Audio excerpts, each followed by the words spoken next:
So hey everybody, welcome to the video. I hope you will find this informative. This is basically my tier list of how I want to roll for the new servants in year 2023. So, disclaimer, this is not based on gameplay, mostly. So, you know, a lot of my desires will not technically be based on meta. This is more on servants I want to roll, and servants, like, based on my experience with the JP server that I do also want to get here in the upcoming English server. So, with it being New Year's very soon, we will be starting off with Muramasa.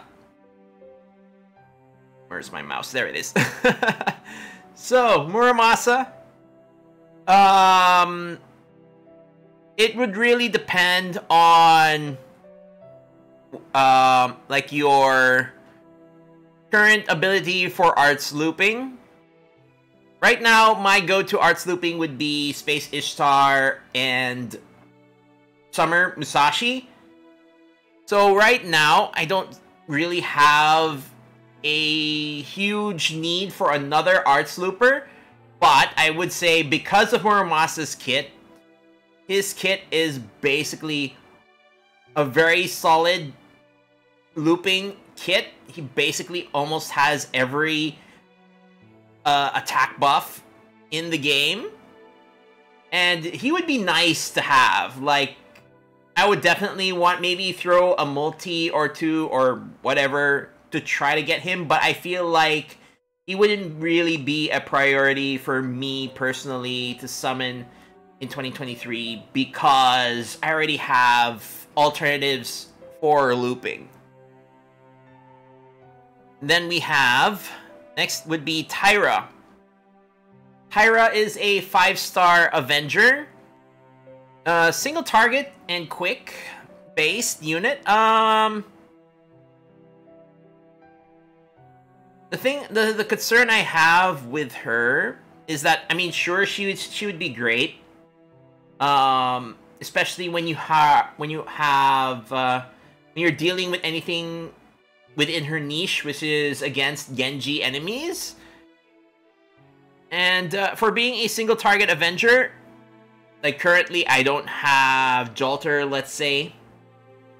So she would be a nice character to have, but the thing is, she's not really a character that I would be willing to spend Saint Quartz for at the moment.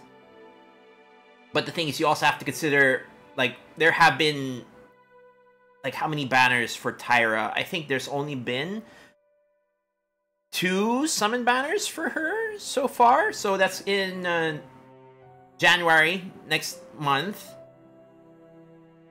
I can't remember any other banner where Tyra would be, to be honest. Let's see. Yeah, in the end of the year. In the that is the New Year's banner for, which will be our 2024 New Year's banner. So there is that. But I would be willing to wait for Tyra, but I would consider her to be an okay unit, but I wouldn't really necessarily try to summon for her. Tengu or Kichi Hogan. She is the welfare that we get from the Tengu event. She is a 4-star quick assassin. A lot of people compare her to Summer Shisho or Summer Skasaha. So you don't really have to worry about trying to get her too much as long as you do the event. The event, though, is kind of meh, in my honest opinion. But that's, like, in terms of gameplay. I don't know about the story, so I'm kind of looking forward to the story. Hey, Beerzerk, what's up? So that's in February, and then also in February, we have Valentine's, and then the Valentine's servant would be Amor, or Karen, if you are familiar with Fate Hollow Ataraxia. So she is a 5-star limited ruler. Her NP is AoE quick. She does have a 2 quick, 2 arts kit. At the moment, I believe she is an okay unit when she releases, but she definitely becomes a lot better because in her rerun banner, which is in Valentine's which will be in Valentine's of year 2024, she will get a buff, which will definitely make her one of the higher damage dealing rulers. So I would be okay, like, if I got lucky, but I wouldn't go out of my way to summon for her. Then we arrive in oh shoot, wait, did I close I closed the Chaldea app, which I need because what I like about the I use both Fandom and Chaldea app when researching servants. But anyways, Galatea is essentially like when she released, a lot of people compared her to Vlad, and it's ironic that when the Akihabara event ended, Vlad then got a rate up, and which kind of made him again better, or a bit better than Galatea. So it was weird. So we get Galatea, who's basically a better version of Vlad, and then Vlad gets a buff, which makes him a bit better than Galatea. So, I wouldn't really try to summon for her. And, like, because Vlad got a buff,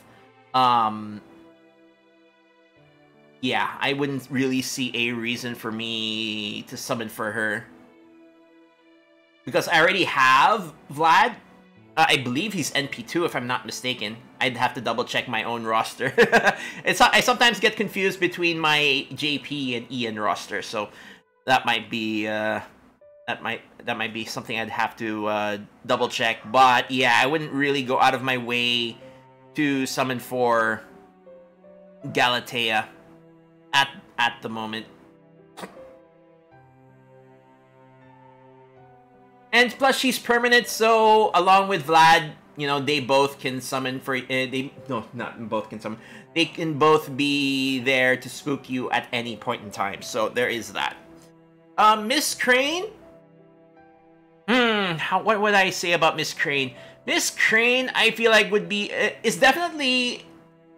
Okay, so Miss Crane is a 5-star limited caster, so a support caster, essentially. But the thing is... while her supports are nice, I feel like she has a lot of gimmicks which makes her a bit more difficult to use. Unlike with the other supports, they're more straightforward, easier to use. Like Miss Crane, sure, she has like 100% charge, great, but the thing is, if you don't have crit stars, you can't use her NP, which is a arts support NP. So there is that caveat to Miss Crane. So she would be okay to summon for, but I don't think she would... I would go out of my way to try to summon for her. But I do have her in JP. There were a few times that I needed to use her, but that was because I was missing other supports, which she ended up taking the role of. Now for...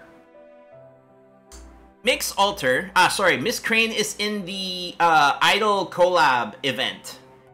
And the welfare that we get for that event is Mix Alter, or Mysterious Idol X Alter. So Mixa, or Mix Alter.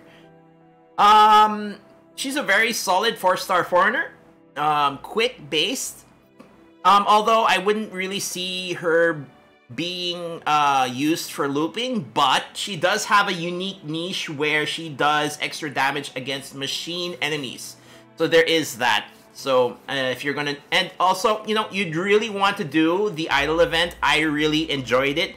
And you get a whole bunch of costumes for servants. So yeah, make sure you do that event and you'll get Mixa, whole bunch of costumes. And it's just a fun event in general. That, I think, is in April? May? Wait, when is that? When was that? That was in April. Yeah. April over to May. Depends really on the schedule on NA, how it will, if it will follow closely to the JP schedule. And then we arrive at June or July. We're probably gonna have a rearrangement of events because of when we get our anniversary, which is usually in July, the first week of July, or the July 4 weekend. So normally at this point in time, like, which would be June, we would have the summer rerun, but that will probably be moved to after LB6. But anyways, we're here to discuss the new servants. So the first new servant of LB6 is Morgan.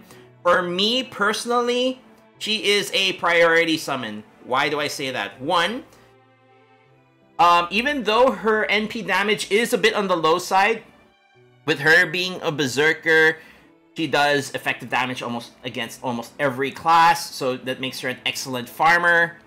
You can use her on the Immortal comp, so if you have Merlin and Caster Artoria, that team just goes through so many challenge quest content, it makes it a whole lot easier. That's why I like bringing Morgan for certain challenge quest situation. And not only that, but Morgan's kit is really solid. She has essentially a 50% charge, 20% of it is targetable, and then NP gain, and then her third skill is just like a great survival skill, which also grants her a really good crit damage capability. So Morgan pretty much she is my second priority servant to summon for, but that's my also waifu reasons, of course, let's not forget about that, but that's why, but she is my second priority servant. We'll get more into the reasons why she's second priority for me as we go see who would be my first and third priority summons. But anyways, along with Morgan, we do have Barghest and Baoban Sith. Since I will be rolling for Morgan a lot, these two would probably be easy for me to get. Maybe. It depends really on how NA will be handling their banners, considering that we now have pity or early pity on the banner, so it really depends on how they will be handling the 4 stars. Although, like, if anything, I would definitely prioritize getting Barghest, because Barghest, with the way her kit is she does a lot of damage, especially when on a sunlight field, and she has good survivability. So for certain Grail fronts, if you want to do like solo Grail fronts, Barghest excels really well. Baoban Sith or Fairy Knight Tristan, it would be okay to have her. Like, I do have her NP5, but I have had rarely any situation where I needed to use her, especially since I do have Artoria Archer, who I usually prefer to bring as my single target archer. So there is that. Now, for one of the most broken characters in the game, which would be Melisande, she technically is not a priority for me, but definitely somebody I would like to roll for. Now, why is that? Melisand's kit is unique in the way that depending on her ascension, her NP and third skill will change depending on what her ascension is. So for the first and second ascension, her NP is single target arts. For the third ascension, her NP will become AoE Buster, so you can play around with that. And then her third skill will also change depending on what ascension she is. So basically what her third skill does is, when triggered, it will convert her to stage 3 and then give her 100% charge, which is nice, which allows her to loop from 0 in her Buster form as well. So like, Melisande is very diverse because she's able to loop like really well if she is in her Arts form or Buster form.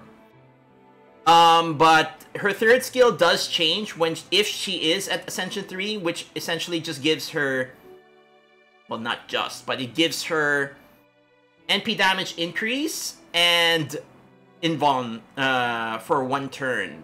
So just have to take note of that. But like, there's one thing, like with Melisande, like the reason why she's not a priority for me, at least when she first releases, is because a short while after, like about 5 months later, she does get a second banner. So what I could do is like, depending on how my rolls go for Morgan, I could like not roll on Melisande, save other Saint Quartz for my priority summons, and then I roll for Melisande at the end of the year in December, which is the Tunguska event, because Melisande does have another banner right away.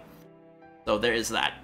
The problem with the Melisande banner, and I will always say this, for any 5-star Lancer so far, for some reason they always have a 4-star Lancer on the same banner, which is why I kind of hate Percival in a way. But like, for me, if I do roll on Melisande, I'll be like, why? Because he will basically spook you every time you're trying to roll for Melisande because they're the same class. So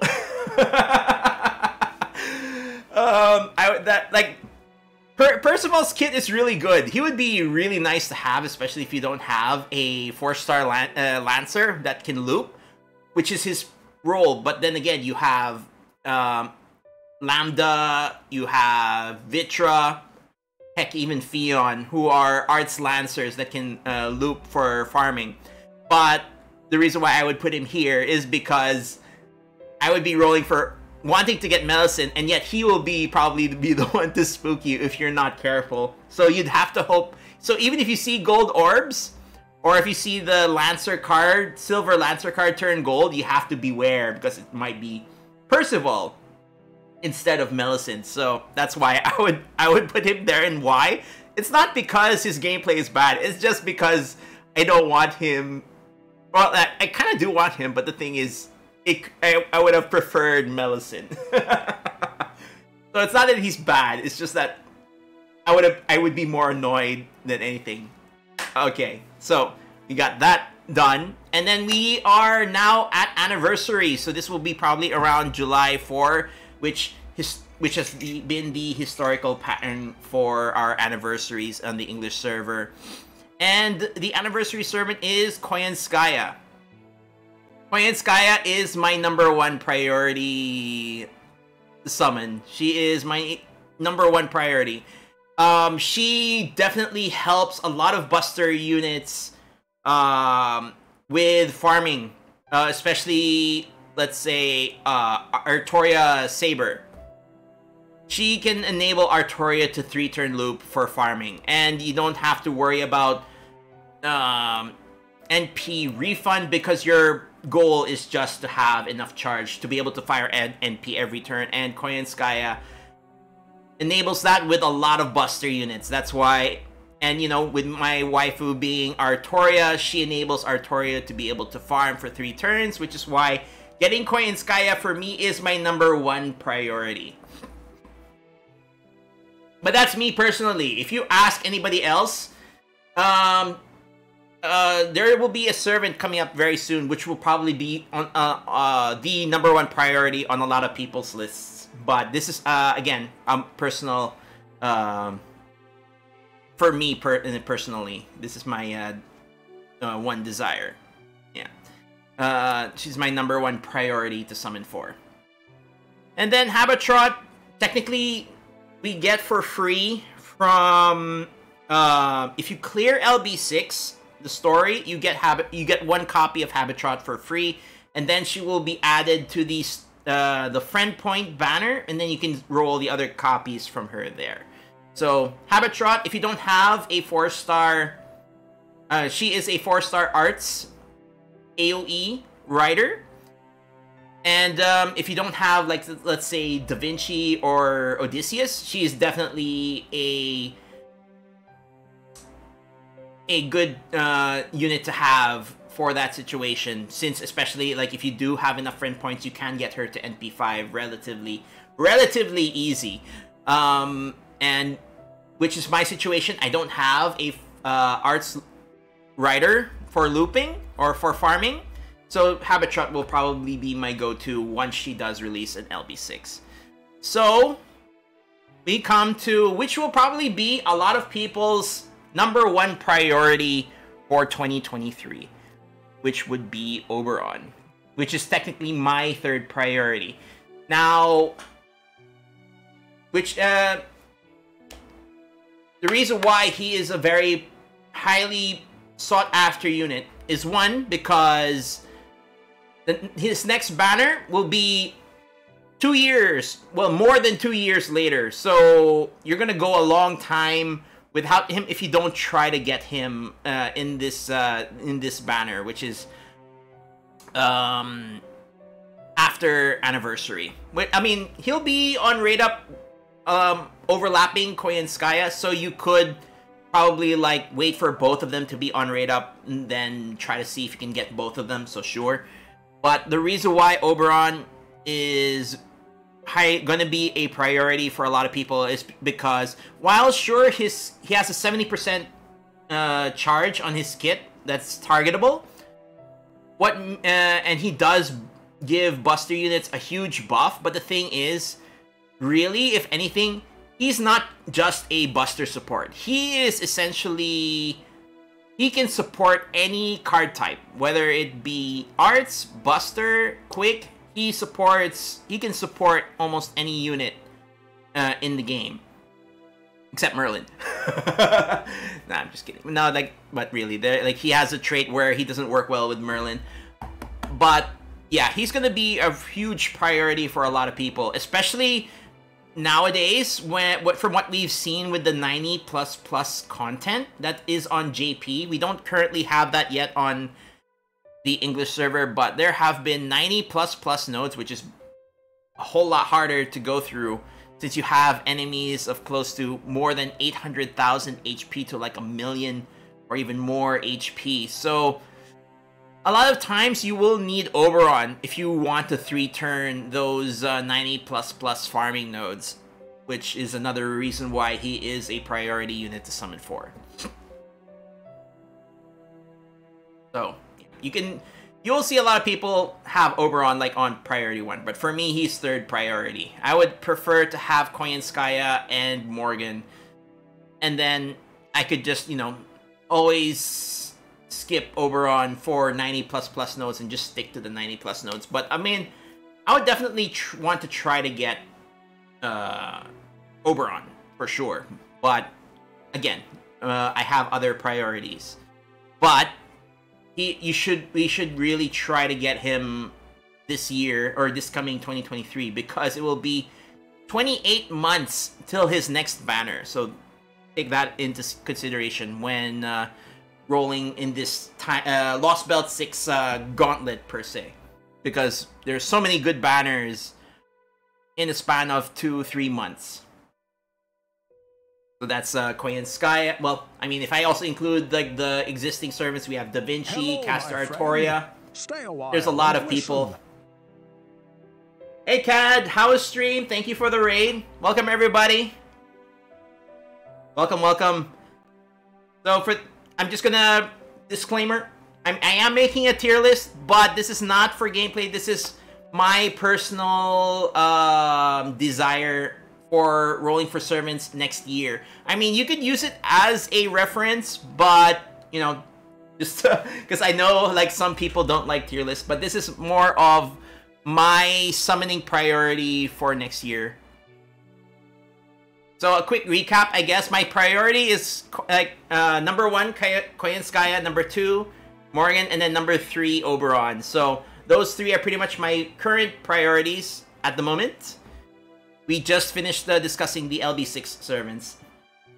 Morgan Le Fay not top. I mean, I do want to put Morgan on top, but the reason I have Koyanskaya on top is because she enables so much for my main waifu, who is Artoria Saber. So since Koyanskaya does so much for Artoria.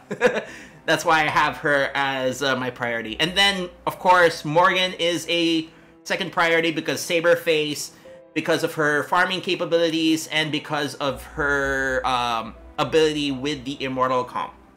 And then Oberon, I feel like Oberon is really one of the top priorities for next year, because not only does he enable supports for Buster, but basically all card types he enables so much for all DPS card types. Not just Buster, but also for Quick and Arts.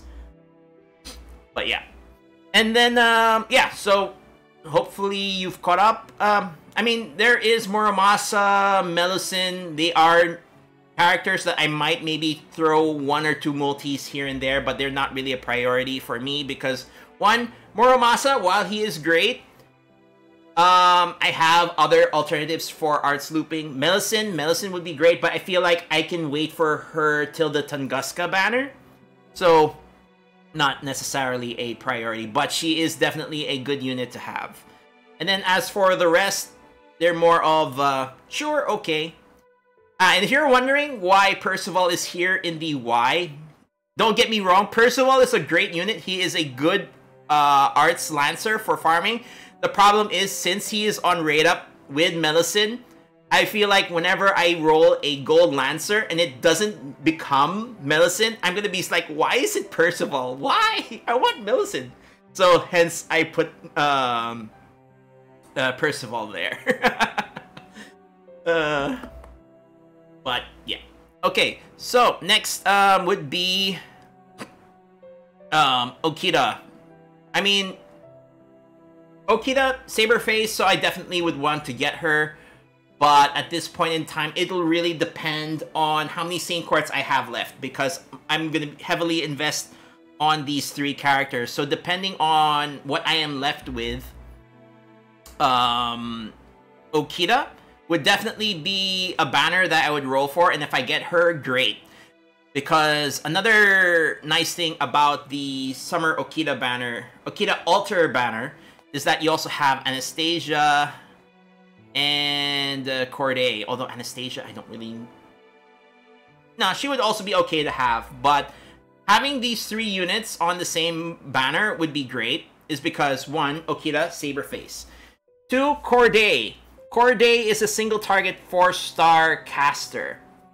She is arts, and she is really good at arts looping, and that a single target caster is what I really need for my lineup, because I don't have any single target caster aside from the Shutendoji welfare. So having another single target caster, I would really like to have. And then our welfare for the summer event would be Da Vinci Ruler. To be honest, I have not had any reason to use Da Vinci Ruler outside of event. So, I mean, sure, we get her for free, and I will definitely be farming the crap out of this summer event, because if you need a lot of Ascension mats, this summer is basically Lotto, but for Ascension mats, so I highly recommend to farm this event. And then the next banner we have is the Kama Summer banner. Again, probably the same reason with Muramasa.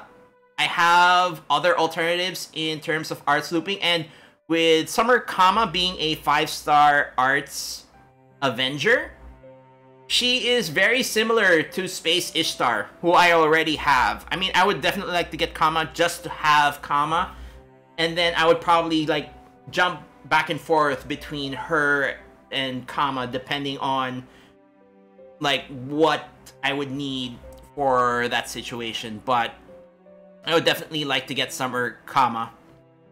The problem I have with Summer Kama, though, I don't really like the 4-stars that are with her, because their kit, I feel like, is a bit lackluster. But still, I would like to get Canis and Sei, to be honest. So I would be okay with getting them. And then for Jacques Demolay, she is the 5-star limited character that we get for Halloween, right? Yes, Halloween. To be honest, I do like Demolay's design, but I wouldn't go out of my way to roll for her. Because normally I would prefer... So she is a 5-star limited foreigner, but I would usually prefer to use Hokusai anyway. But it's not to say that she's bad, but I've never had... But then again, this is JP. I don't have a Scotty in JP, and Mole is quick. And I've never had a reason to use her. So there is that. And then we have Zenobia, who is also on Raid Up in Halloween along with Demolay. I would recommend, or I definitely do want to get her. I don't have... I mean, the AoE archer that I have for farming or looping would be Atlanta. And having Zenobia, who is a 4-star arts, 4-star AoE arts looper, would definitely be something I would want to get in the same vein as Muramasa, Kama.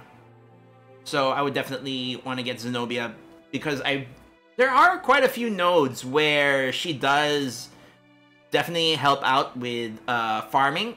Like, I remember quite a number of events where I wish I had an arts looper that is an archer.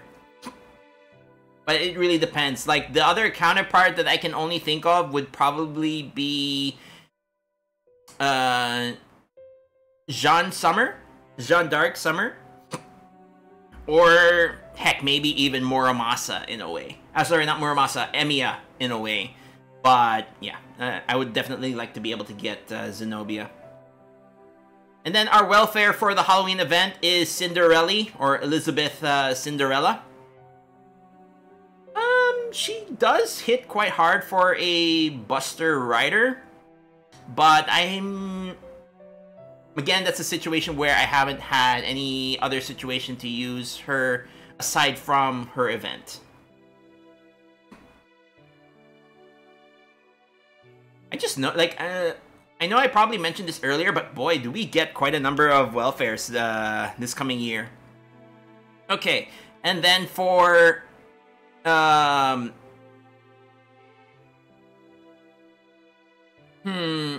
Okuni. Okuni is a 5-star limited caster.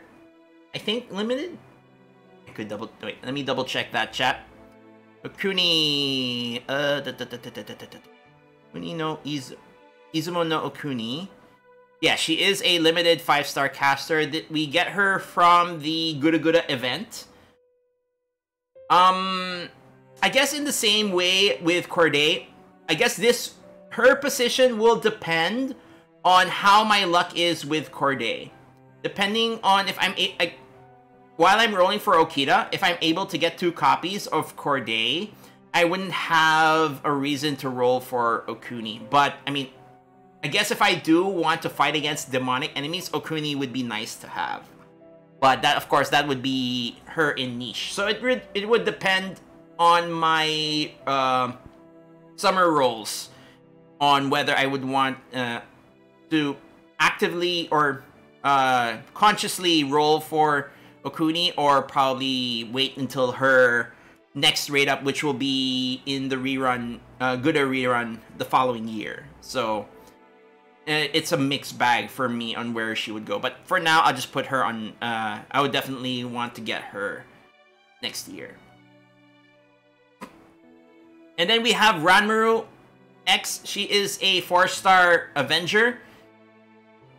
She has an AoE Arts NP, and she is excellent for looping. So if you don't have Summer Kama, if you don't have Space Ishtar, Ranmaru X kinda does fill that role.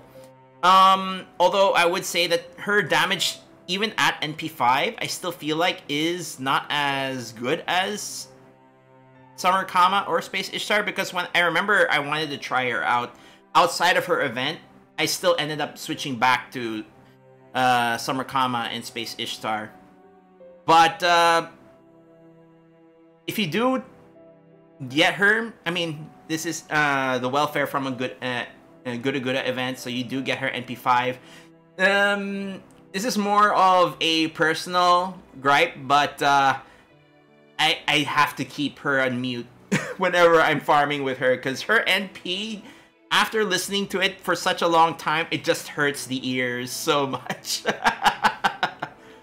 So, warning there. And then we have another limited unit from the Guda Guda event, which would be Ryoma. So Ryoma would also be an arts looper.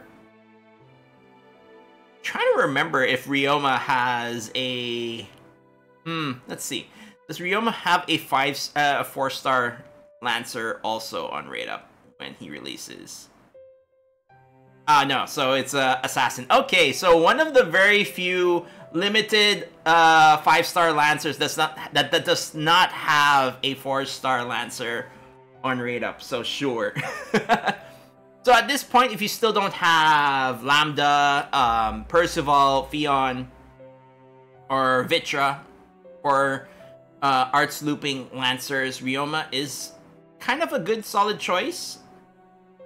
If anything, the reason why I would roll for Ryoma is more for or you really. Anyways, but yeah, definitely a really good arts Lancer to have if you still don't have one by this point. But for me personally, at this point, I would already start saving. Like, this is in October, right? Or was it November? Yeah, at this point in time, I would already be starting to save for the year 2024. So he wouldn't really be a priority for me to summon. So yeah. And then we have the welfare for the very, very short Christmas... Well, not very, very short, but like... Normally, our Christmas lottos would last... At least, I feel like they last 2 weeks, but... For the Martha Santa event, this was like 10 days only, which I thought at the time was odd. But anyways, she is a welfare unit. Actually, her kit is a very interesting support kit. So there would be some moments where you would definitely want to use her. So, and you know, it's a Christmas event, a very easy event to clear, so you should be able to get all copies of her no problem, as long as you do the event and do like a minimum amount of farming. I think you would just need like 20 boxes, I think, to be able to get all the copies for her from the shop.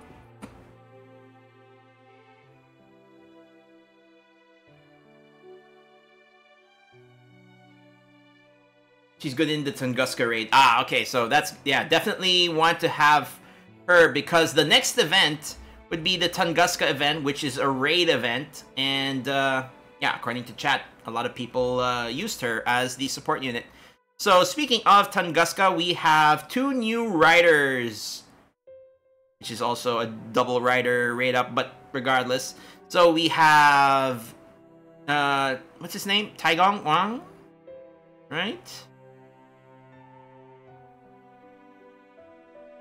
Taigong Wang, or Grand Wang, because he's a self-proclaimed Grand Rider.